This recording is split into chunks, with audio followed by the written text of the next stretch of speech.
Assalamu alaikum warahmatullahi wabarakatuh. Karibuni tena katika kipindi chetu hichi cha kujifunza kuhusu utabiri wa kutumia shekeli. Na tumeshapiga hatua sasa, tumeshasoma mji wa kwanza katika shekeli, mji wa pili, wa tatu, wa nne, na leo hii tunaenda kuangalia katika mji wa tano.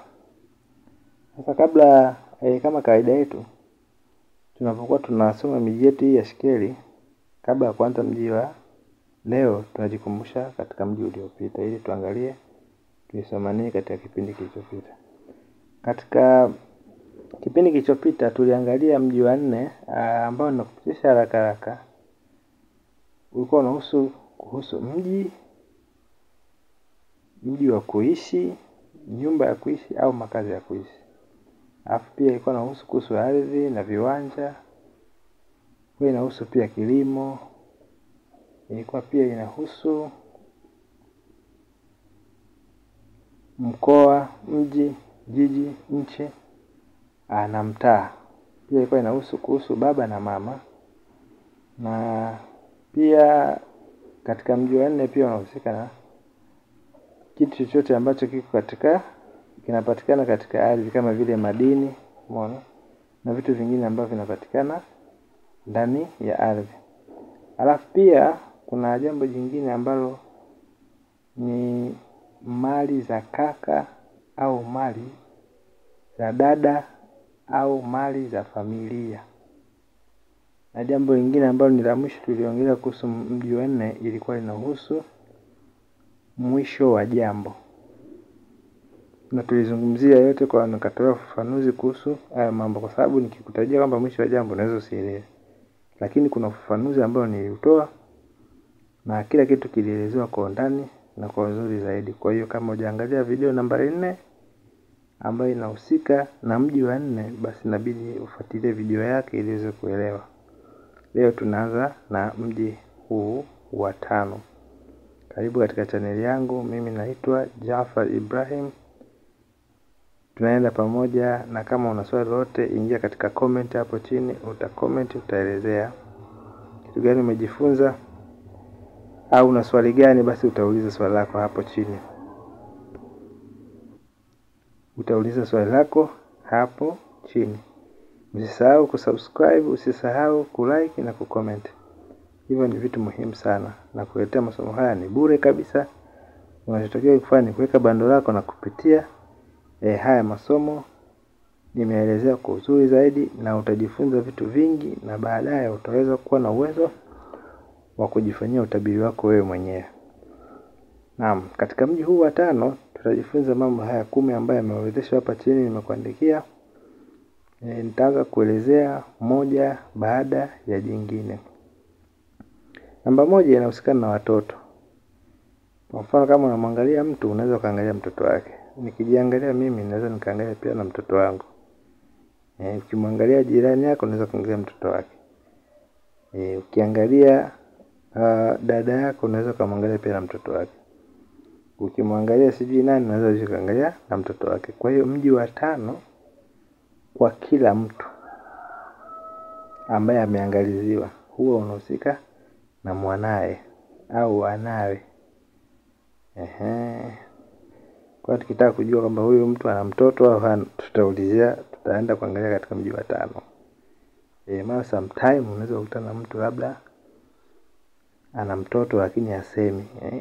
Umeingia naye kwenye ndoa lakini ana mtoto hasemi. Mwanamke anaweza kaolewa na mwanaume ambaye ana watoto lakini hajakwambia. Baadaye ndo naambiwa wewe hawa ni watoto wako. Kwa hiyo swala la kuwa na watoto tunaliangalia katika mji wa 5 wa mtu mhusika. Kwa hiyo tunaweza kuuliza, je, ana mtoto? Hana. Ndio anaye. Ana watoto wangapi? Tunaweza tukajua. Tutajifunza baadaye. Ila hapa tunaangalia ni watoto kwanza.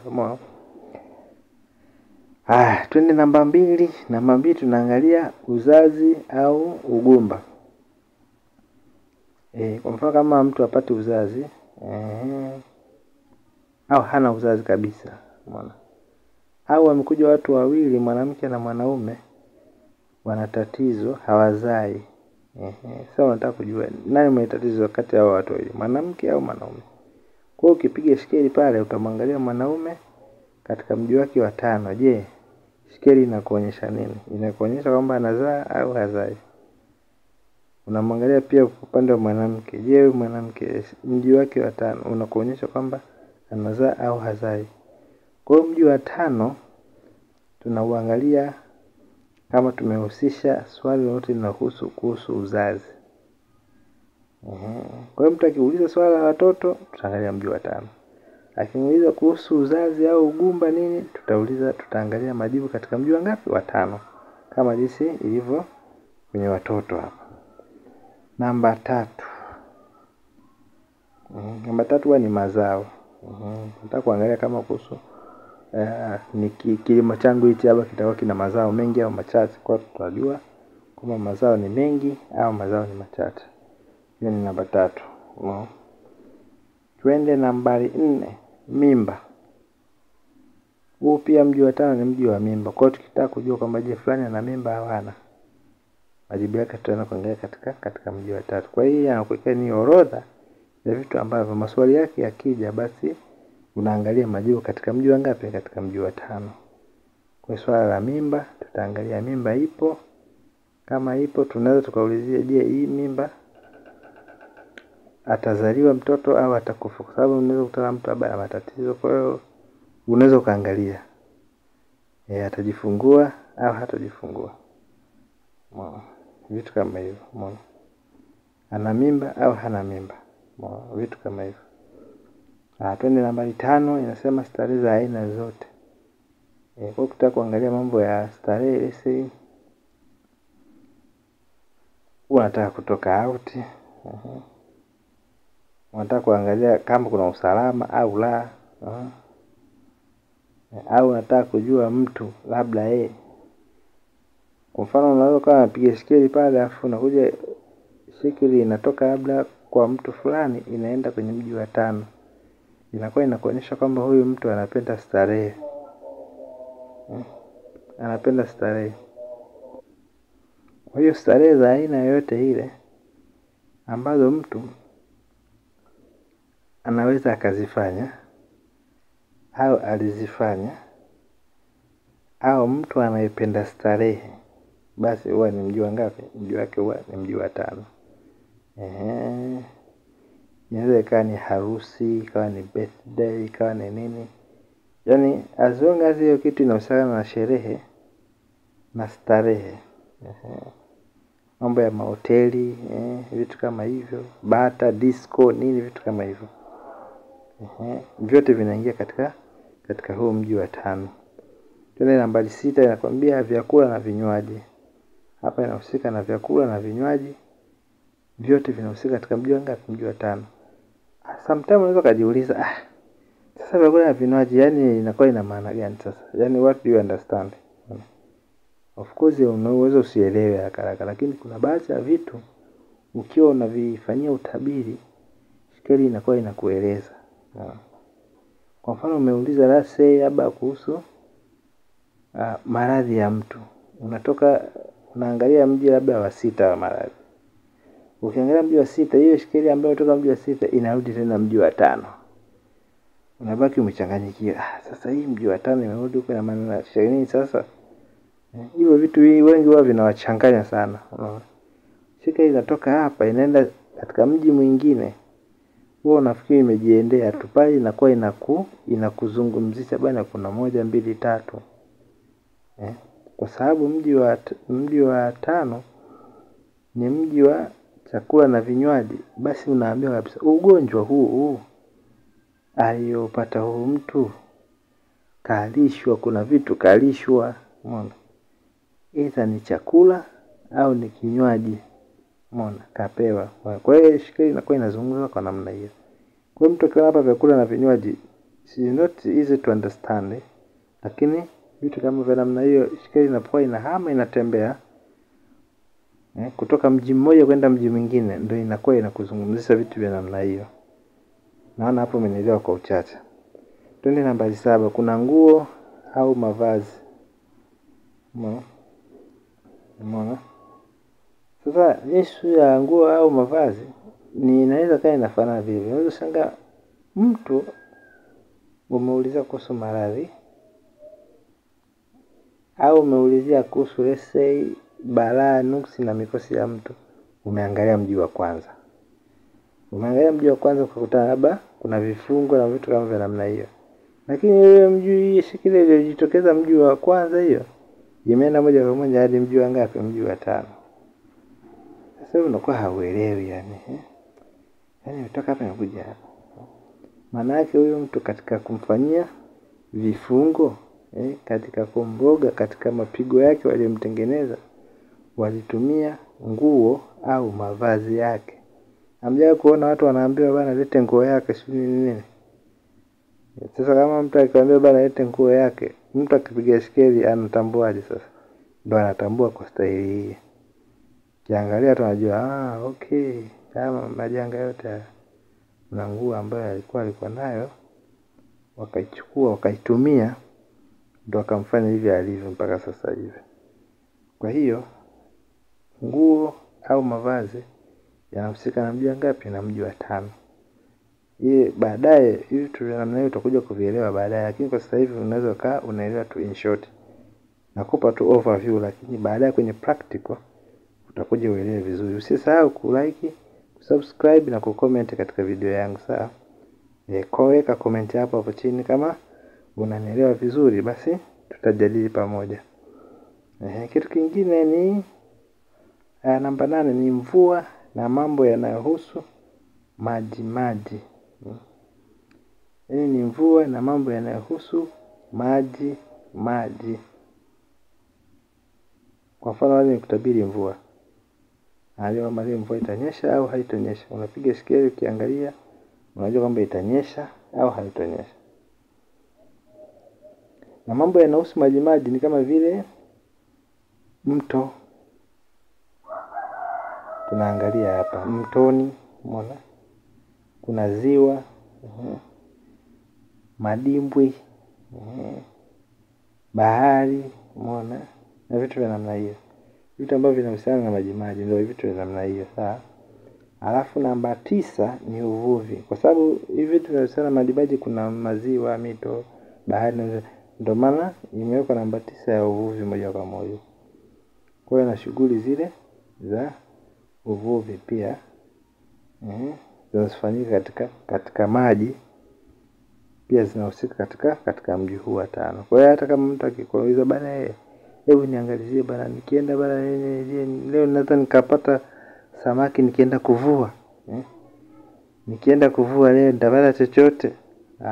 Napigia skeli afu nenda kuangalia mji wa 5. Kwa sababu mji wa 5 unahusika na nini? Na uvuvi. Sawa? Twende kitu cha mwisho ambacho ni namba 10. Namba 10 hapa inasema ni mirathi. Mtu anaweza kujiuliza, sasa hii mirathi inakuwaje? Mirathi inakuwa vipi? Ukiangalia hapa mji wa kwanza huu hapa, mji wa pili huu hapa, wa 3, wa 4, wa 5. Sasa hii mirathi inakujaje? Kwa sababu ukiangalia hapa mji wa 4 huu hapa, huu mji unahusika na wazazi. Kama unahusika na wazazi, maana yake mji wa pili kutoka kwa wazazi walipo ni mji huu hapa ambao ndio wa 5 wetu sasa. Na kawaida kama mzazi yuko hapo, kama mzazi yuko hapa kwenye mji wa 4 hapa, manake mji wa pili yake utakuwa ni mali za wazazi. Yaani hapa nakuelezea kwa sababu mji wa pili huwa tunaangalia mali kama tulivyoongelea huko mwanzo. Kwa hiyo mzazi akiwepo hapa, mali zake tunaweza kuziangalizia mji unaofuata ambao ndio mji wa pili. Ambapo katika huu mji wa pili huu kwenye mpangilio wetu ndio inakuwa namba 5. Umeona? Kwa hiyo kwenye mpangilio wetu huu wa shikeli na hizi nyumba zake, kwa mfano namba 1 hapa, namba 2, namba 3, namba 4, namba 5 hivi. Kwa hiyo hapa inakuwa ni namba 5. Lakini tukija tukimchukua kama mzazi huyo hapa, manake huyo mzazi ndio inakuwa namba 1 yake. Kwa hiyo namba 2 yake inakuwa ni hii hapa inayofuata, ambayo ni namba 5, ambapo katika mpangilio wetu wa kawaida hii namba 5 hii kwa mtu uliyempigia inakuwa ni namba 5 hivi, lakini kama unamwangalia mzazi kama mzazi peke yake, hii hapa inakuwa ni mji wake wa pili. Na maana tunaanzia hapa mzazi alipo, tunahesabu 1, alafu hapa inakuwa ni 2. Simenielewa hapo kidogo? Yaani hapo nataka mmenielewa kidogo. Kwa hiyo hapa ikiwa namba 3, hapa ndio mzazi inakuwa namba 1. Alafu huku inakuwa namba 2 hapa. Sawa? Kwenye swala zima nini? La mirathi. Kwa hiyo mali za mzazi ndio mirathi. Kwa mfano mirathi yangu mimi ni mali za mzazi wangu. Mirathi yako wewe ni mali za mzazi wako. Mirathi ya huyu ambaye utakuwa unamwangalizia ni mali za mzazi wake. Kwa hiyo hapa nimetumika tu neno mirathi, lakini kwa lugha nyingine nyepesi ambayo ni ya kueleweka ni mali za mzazi. Maana kama mzazi akifa, ile mali ile ya kwake ndio inakuwa miliki yako. Kwa hiyo ile ndio inaitwa mirathi, ambazo zitakuwa ni mali za mzazi wako. Hapo mmenielewa? Kwa hiyo mpaka hapa tumefikia mwisho wa kipindi chetu. Tutaendelea na mji wa 6 katika shikeli. Hapa tumeishia kwenye mji wa ngapi? Mji wa 5. Mji wa kwanza huu hapa, mji wa pili, mji wa 3, mji wa 4, mji wa 5 tumeshamaliza hapa. Kwa hiyo tutakuja tuendelee na mji wa 6 Mungu akipenda. Na naomba msisahau kusubscribe, kulike na kucomment hapo chini, ili niweze kujua kwamba kama mnanielewa au hamnielewi. Kama kuna swali lolote, basi mtauliza kwenye comment section hapo chini. Assalamu alaikum wa rahmatullahi wa barakatuh.